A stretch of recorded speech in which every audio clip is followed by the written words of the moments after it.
Hello, good evening, and welcome to this live online event brought to you by the Natural History Museum in London. I'm Connor, and I'll be your host for tonight's discussion. Now, in a moment, we're going to be joined by three amazing young climate activists from around the world fighting the climate crisis from the front lines. We're going to be talking about their work, but also about what action you can take to make a difference as an individual in your community and as a global citizen. Now, this event is part of a year-long program called Our Broken Planet, How We Got Here and Ways to Fix It, in which we engage with the challenges and the solutions we all face in a planetary emergency. If you'd like to find out more about this program, please visit our website, but you can also search Our Broken Planet on YouTube to find a full series of events that we have delivered so far. And one last thing before we begin, if you're watching live, please ask any questions that you have to our panelists by using the live chat function at the side of the screen. We're here for you. This is an event for everyone watching along. So please pop in all your questions. Do keep it civil, though. We're here to have an open and honest discussion about some important issues. Now, I think we should get into it. We are at a pivotal moment in human history. The recent publication that was brought forth by the UN Intergovernmental Panel on Climate Change, published in August this year, gave us a stark warning. We can expect to see increased risks of floods, droughts, and other extreme weather events in the next decade if urgent action isn't taken on climate. However, for many people around the world, they are already facing the impacts of the climate crisis, quite often in the communities that contributed the least to the causes of the climate crisis. Now, to discuss the inequality at the heart of the planetary emergency, we're joined by our first guest today, Anjali Raman-Middleton. Anjali is the co-founder of Choked Up, a campaign based in London, raising awareness about the disproportionate impact that toxic air pollution has on communities and people of colour in the city. They've had amazing cut through and were recently featured on the BBC's Earthshot Prize Awards, which is hosted by Sir David Attenborough and Prince William. Hello, Anjali. Hi, thank you for having me. It's an absolute pleasure. We're also joined today by Isaac Ssentumbwe, who is a climate action advocate and community mobilizer for the Rise Up movement in Uganda. He's also the lead convener of the Girl on the Move initiative, which is aiming to provide education, training, and elevation to vulnerable young women across Uganda. Hello, Isaac. Hello there. I'm very pleased to be here, and I'm looking forward to a great conversation. Thank you so much for joining us. And we're also joined by Gladys Habu, who is a UNICEF Pacific Ambassador and was also crowned Miss Solomon Islands from 2019 to 2020 for her work on raising awareness of cancer detection, raising funds for the Solomon Islands only cancer unit, and also using her platform for climate advocacy. You might also recognize her from the BBC's program Climate Change Addy on the Frontlines. Hello, Gladys. Hi, Connor. It's an absolute pleasure to be here. Thank you. It's a pleasure to have all three of you join us, and thank you so much for joining us. We understand you're all so busy with your work, so thank you for taking time out of your schedule. Another message for our viewers at home: remember, if you have any questions for our panelists today, please pop them in the live chat section. But I think it's time to get straight into it if we can. Gladys, I'd like to start with you. You're from the Solomon Islands, which is a country that many of our viewers might not be familiar with. Where is it, and what issues are being faced by the people there? Thank you, Connor. Yeah, Solomon Islands is a very little island country. We are located in the South Pacific, or what we like to call the Blue Continent, because we have more ocean than we actually have land. We just have over 700,000 people, and like any other Pacific Island nation, our contribution to global greenhouse gas emissions is almost negligible. And so the challenges that our people face because of the climate crisis is vast. I believe of very immediate concern to us is the constantly rising sea levels, apart from, of course, frequent intensifying tropical storms, all the way up to ecosystem damage, and even very deep personal losses to our identity and history. So in Solomon Islands alone, the recent sea levels have gone above 3 times the global average in the past decade. And to illustrate is my personal experience growing up with this deep connection with Kale Island, as you can see in the picture there.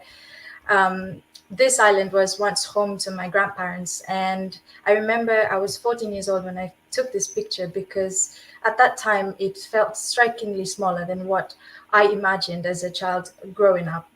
And so, although my grandparents weren't living there at that time, we did visit it every year. And little did I know that the next 5 years would be a completely different story. Because by 2014, this island had completely submerged underwater, taking with it all our childhood memories, and indeed not just a huge loss of biodiversity, but an irreplaceable part of our family's identity. And so this, I believe, is, I guess, my line in the sand to illustrate how devastating the climate crisis is and will be for the rest of the planet. Thank you so much for sharing that. It's very, very personal to you. And you've also shared with us a video that you recorded to be played in front of the Pacific leaders and also the COP26 President Alok Sharma. And we have that. So we're going to cut to that now so our audiences can see that at home. The closest COP has been to us was during COP23, when Fiji, under Honorable Bainimarama's leadership, held presidency position. It is now 26 years and counting, and our region has yet to bring the world's biggest climate event to our shores. We need to bring COP closer to us. We contribute almost nothing, yet are at risk of losing everything. Please come and stand in our seas and feel for yourself the urgency and importance of your responsibility. The loss of my beloved Kale is my line in the sand and should be a red flag for our global community. Our future is not the only one at stake. I fear for that of our children and their children to come. Thank you very much for your kind attention.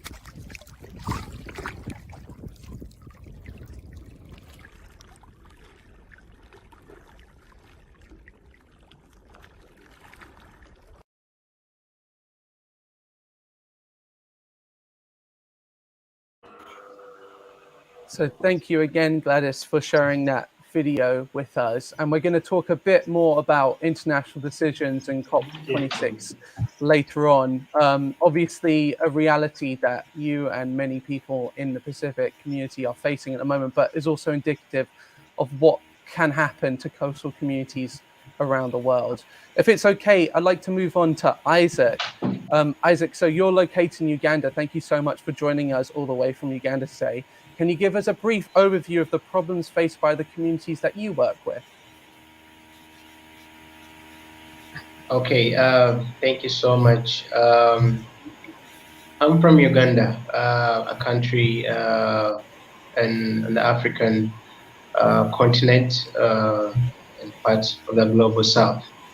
The impacts of climate change have made Uganda a frontliner. I mean, everything that happens here, it affects people deeply, and it makes sometimes we find ourselves with no options to take, because resources, are depleted, and we see no government, action that is substantial that is being taken.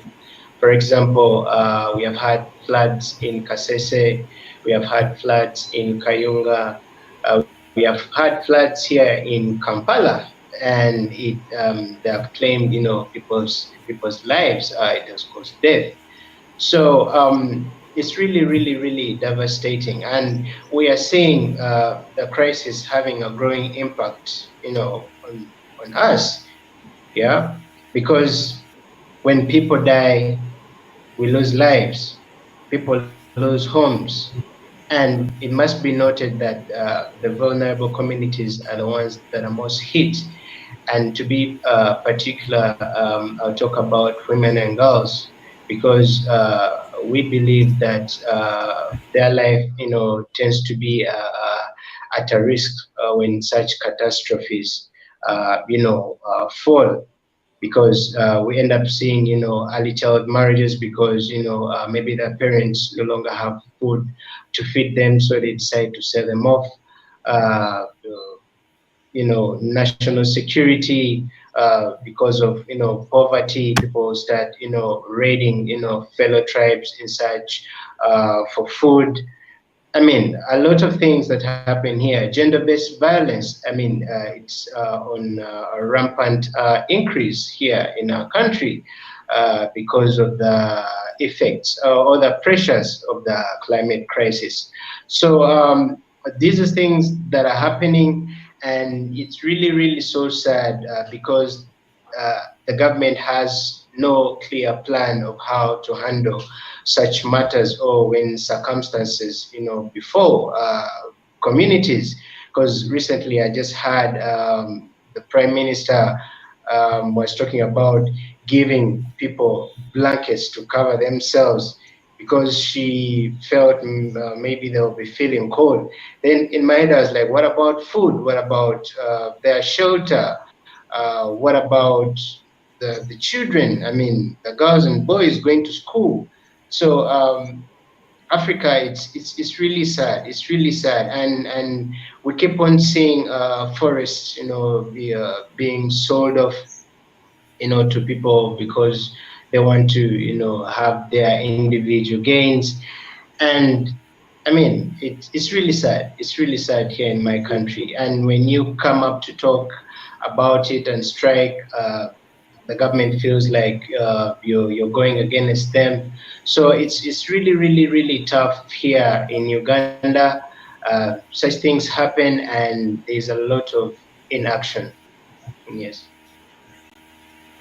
So a lot of existing inequalities being quite deepened by the impacts of climate change.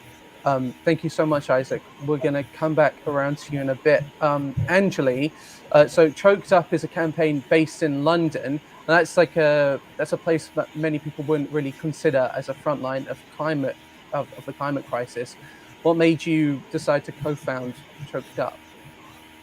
Yeah, so I live in London along one of the most polluted roads, and it's a real issue for my community because the air we're breathing is actually toxic and has the potential to kill us.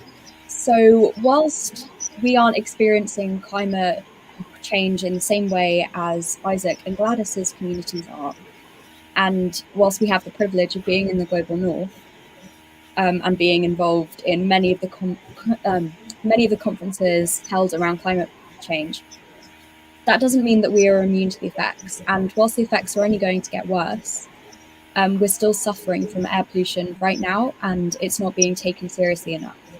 So many of the people in my community didn't know about the dangers of air pollution in London, and it's something that they really should know about because we can't control the air that we're breathing, and we can't stop breathing air.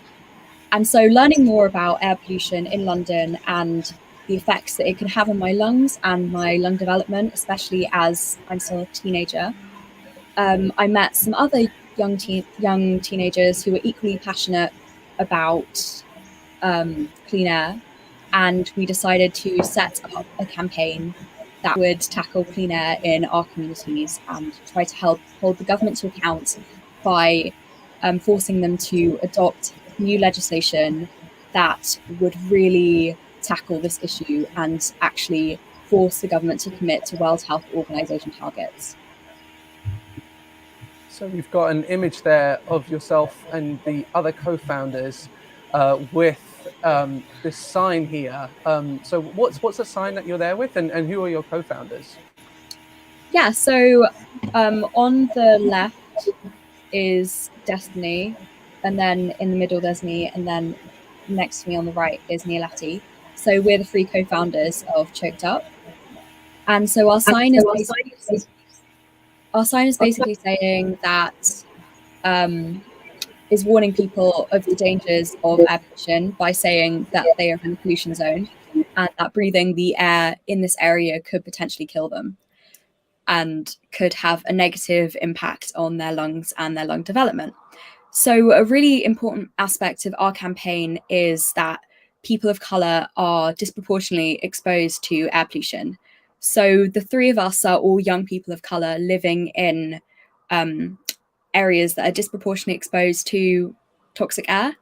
And we felt that this social justice angle was not an aspect that many people knew about when they were talking about clean air. And this was something that we really could not ignore, something that we needed people to know about. Hence why on our sign it says people of colour are more likely to live in an area with illegal air pollution levels. So the reason for this is predominantly economic. So deprived communities are also living in these overexposed areas. And so the reason for this is that people of colour tend to be poorer in this country due to systemic racism and the race pay gap. And this means that they can afford to live in more polluted areas and in poorer areas. And so these poorer areas tend to be along the busiest roads, since more affluent communities tend to not want to live in areas with toxic waste or heavy traffic and polluted air. So it becomes this cycle where people who are poorer migrate to these areas with busier roads, and people who are richer go to areas with cleaner air and with less busy roads. And so it's a purely economic difference. And that means that it's something that we can really tackle and something that we can really change. So that's why we're lobbying the government to try and make sure that this gap between white people and their people of colour counterparts when it comes to clean air is narrowed, because it really doesn't need to exist and the inequality is completely fixable. A huge part of Choked Up is also the outreach in the communities that are most affected. Like, you also have some of these signs up that are also in different languages. I think we have an image of that as well coming up. So it's yeah, can you tell us a little bit more about that, reaching out to people in the communities themselves? Yeah, so one issue that we noticed was a lot of people didn't know that they were breathing these dirtier air. Like, they didn't know that they were breathing dirty air. And that's something that we really wanted to fix, because we ourselves didn't know about that until we started doing research into it, until we started campaigning on it. So we really wanted to make sure that people knew about this, because if you are unaware of an issue, you can't possibly begin to fix it. You can't possibly begin to start complaining about it and campaigning on it. So we really wanted to make sure that people knew about this issue, especially since it wasn't getting the coverage and the attention that it deserved. And no one really knew about the social justice issue and social justice angle. And even today, we still get so many people on like our social medias and in response to any like outreach we do, saying that this isn't true, or asking why we talk a lot about race. And so it's just the educational element that needs to come through as part of our campaign, just so people understand our message. And this was actually in a report that came out by City Hall just last week, that areas with high levels of people of colour are worse affected by this. So there is the data to back it up. It'd be great to come to Isaac. So we're talking about the climate crisis kind of enhancing and deepening existing inequalities. And I know you're the lead convener for Girl on the Move initiative. What kind of inequalities are being exacerbated in Uganda in specific regards to the work you do with Girl on the Move? All right. In Uganda here, we are seeing communities still relying or basing on the traditional cultures or norms that that we started with way back with our grandparents. Now, we have seen that when catastrophes, before our communities, gender inequality is something that is on the rise. That is something that here women are treated like people who are supposed to be home to do housework. They are not supposed to sit in decision-making rooms to contribute to the solutions on how to mitigate and adapt to climate change. We have seen girls, dropping out of school, and their parents don't mind take them back to school, and they're like, okay, let me just marry off this girl, get money because she's a grown up. That is Africa for you. And also women and girls not having enough spaces when it comes to the job segment. That is why I try so much hard to see that I amplify the initiative. I move to communities so that, first of all, I restore hope. I have these conversations with them. I get to know their stories, where they came from, and what is really happening. And I must tell you, I've talked to women and their daughters who were undoubtedly denied education by their fathers, saying they no longer have money to take them to school. They are ready for marriage, and this is an excuse by them, basing on the fact that they no longer have money for food because maybe their crops, have been taken away by running water, floods, or intense droughts, where the grounds are dry, they can't grow any crop. The water sources are being inconvenienced totally.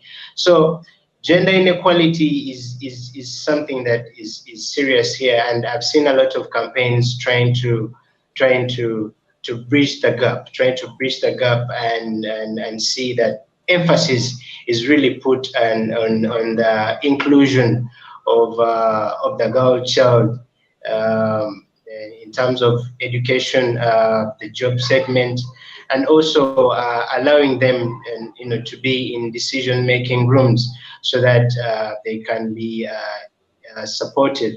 Because I believe the complementarity of both minds, men and women, will give us substantial solutions when it comes to the fight against the climate crisis. Thank you, Isaac. Gladys, would you like to come in on this about the fact that you're seeing existing inequalities being deepened by the challenges that are facing the communities you work with? Yeah, sure. Thank you. I'd definitely like to give you some more context. Small island developing nations are already burdened with existing pressures, as I resonate well with what Isaac has said as well, such as gender-based marginalization and inequality. The majority of our population are, first of all, already exposed to very fragile environments. The average family is living on the daily, like just day by day, unsure of what the future would be like. We're in a society where access to basic rights such as food, water, and education is impaired for various reasons already. Where like poor nutrition continues to prevent maximum development and contributes to worsening ongoing crises such as non-communicable diseases and other health concerns. Fighting corruption while struggling to enhance economic recovery, especially amidst the global pandemic at the moment. And as though all these, our own battles are not enough, we are forced to tackle the terrible consequences of climate change. Despite the evidence that is out there, wealthy industrial countries continue to choose the path to destruction, all for their own gain, whilst our people take the front line, fighting for our lives in a war that we did not start. And to me, this is the highest form of ignorance on the part of any developed nation. And it definitely has to be addressed now. So actually, I would not apologize for that. For saying that, actually, we definitely need to do more, especially on the part of Global North. And I'm really, really thankful for campaigns such as the Choked Up campaign that Anjali is doing here in London, because that does mean a lot to our people, that young people on your side of the world are seeing this, the importance of coming out there and acting for a climate safe future for all of us. Thank you, Gladys. One more reminder for anyone watching along, we're joined by Anjali, Gladys and Isaac, and we're here to take any questions that you have. Please pop them in the live chat box if you're watching live. Thank you all so much for that. So the climate crisis can be described as a world out of balance, and you've all spoken a bit about the work that you do and what needs to change.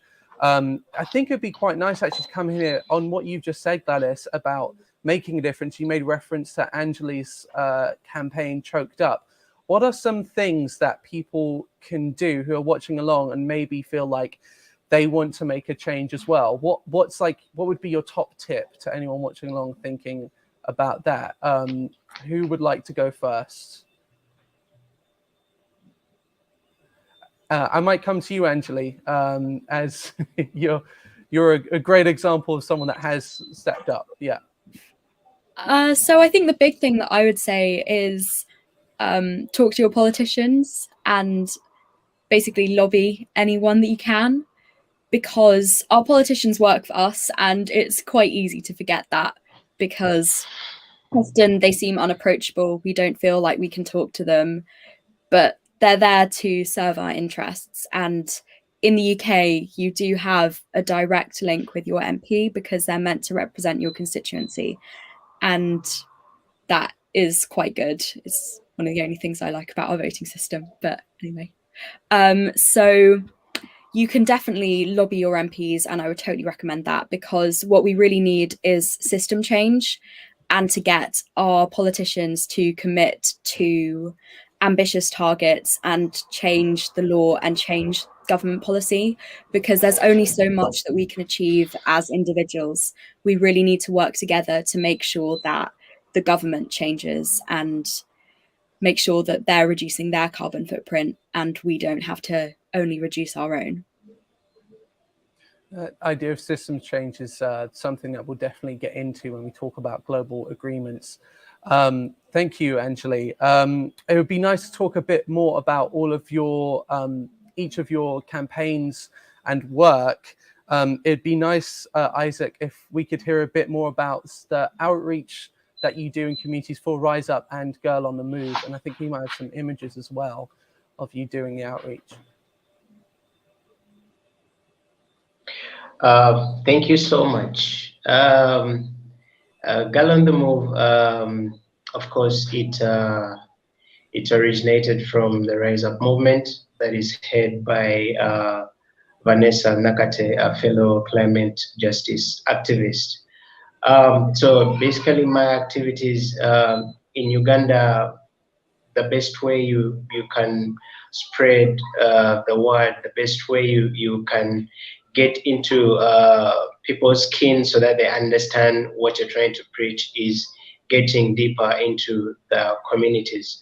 So I do community and home visits, and in this case, my main focus was on girls and women. And I must tell you, I've met a lot of them. I've met young mothers, the expectant young mothers, and the adolescent girls. But what I preach is how they can be able to fight it all, how they can be able to secure their future.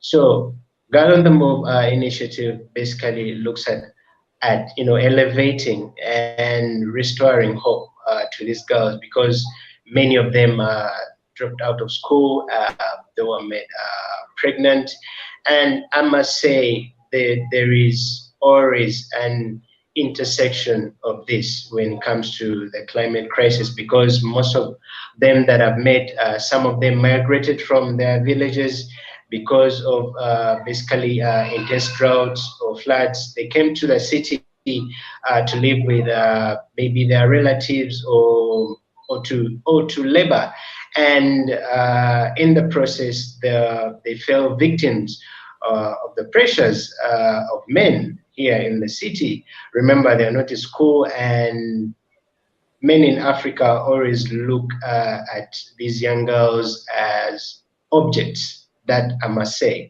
So basically, Girl on the Move is there to empower, restore hope. And I must say, I'm very, very grateful to the global community, because this campaign is funded by the internet, by the global community, and the dollars they send in each and every day, they help to really support these girls so that they can be able to secure their livelihoods and achieve their dreams. So yes, that's what I do here in Uganda, and I hope I'll reach thousands and thousands of girls and young women.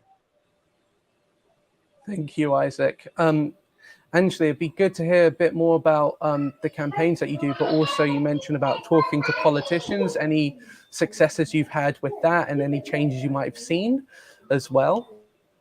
Yeah, so coming off the back of the campaign that we showed earlier with the images of the signs, so that was our London mayoral campaign, and we launched that in March. So off the back of that, we got quite a lot of media attention. A lot of people were talking about it. There was a lot of buzz, and we actually did get a response from the London mayoral candidates. So they tweeted about our campaign. They tried to set up meetings with us. So we spoke to the Green Party, the Lib Dems, and the Labour parties in the UK, and that was all really quite cool. And then we also had a clean air hustings. So we were able to grill politicians, the mayoral candidates, specifically on their clean air agenda and what they were going to do to tackle the issue of clean air in the UK, which is something that we wouldn't have been able to do otherwise, and was really cool because it showed that we actually had a direct influence on our democracy and on our politicians. So that was really quite empowering to experience, and it really made me think that basically everyone should be talking to their politicians more and be trying to get in rooms with them and lobby them. And then, so we have had some successes. So I would say the biggest success at the moment is the ULEZ expansion, which is the ultra low emission zone, and basically means that anyone driving within the south and north circular of London have to be driving a sustainable, non-polluting vehicle, or they'll pay a tax on their vehicle. And so this is basically set up to discourage people from driving polluting vehicles around London, and is helping to tackle both the issue of air pollution in London and also climate change, because people are hopefully driving less or are driving electric vehicles, which is really great to see. And so hopefully that will be expanded even further in the future. But it's really great that it will be expanding on the 25th of October. Incredible. Yeah, fantastic work. Gladys, it'd be great to hear a bit more about your work with UNICEF and also generally outreach with people on the Solomon Islands. Thank you. Yeah, well, first of all, I have to make a disclosure. I'm professionally a hospital pharmacist, so I am no climate expert, but I'm a climate advocate by heart. And so I believe I play a crucial role using my genuine passion to make a difference. And the majority of my advocacy work is voluntary and focuses a lot on the education side of things. I believe as young people, these are the two most, this is a key area to tap into, education, and simultaneously maximizing it through the use of the improving technology in this era. So as a UNICEF Pacific Ambassador, I ensure to participate in various UNICEF program efforts, particularly in improving child and maternal health in my country and also for the region. So it is largely through awareness on nutrition, immunization, COVID-19 prevention at the moment, and most importantly, climate change. So as you see in the image there, that's one of the awareness sessions that we did on nutrition. And we do a lot of work like that in different provinces in Solomon Islands to engage people in the rural communities, especially as they are largely the most vulnerable in our setting. I also would like to share another image, which I took personally when I was also doing my another nutrition awareness talk, but this time I was able to see the influence of climate change on nutrition because the community there were no longer able to garden around or near where they stay because of sea level rise. And so if you could bring up the photo, I will show you what the difference would be like in a matter of hours, and hopefully you'll see the urgency of the crisis as well. So yeah, essentially what happened is we traveled by vehicle. We got to this venue to do the awareness talk, and I took this photo at 1 p.m. Without knowing at that stage what would it'd be like in the next few hours. And only 3 hours later, the tide came up and the whole area was just filled with like salt water, which to me was very shocking. And so I asked the women that were attending our session, how does this affect your community? And they talked about how they now have to rely heavily on finance to get food because they can't garden because land space is now limited because of sea level rise. So imagine what this would be like in the next 10 years. I mean, in 3 hours we couldn't drive back to where we stayed because of the tide and the impact that it had. Largely my work is on awareness and getting people to engage. And I believe this coming, to an international audience like this here in London, it will help to influence the younger generation as well. As I don't believe there's much going to happen with the current generation. And so I'm hoping that young people like Anjali would be the ones that influence greater change for the future. Thanks, Gladys. We've actually had a question come through from David in our audience. And David asked, and I think this was for Anjali, what have been the biggest frustrations or challenges in your campaign? I think the biggest frustrations have probably been like just seeing how long change can take and how much work like it really requires to get anything done, really. So we've been quite successful so far, and like politicians have been listening to us. They've been like, we've been in conversations with them, but like very little has actually been done, and it's kind of frustrating to see that, especially since I feel like under the current government, our kind of demands of stronger clean air legislation are really unlikely to be passed. If you're looking at how they've responded to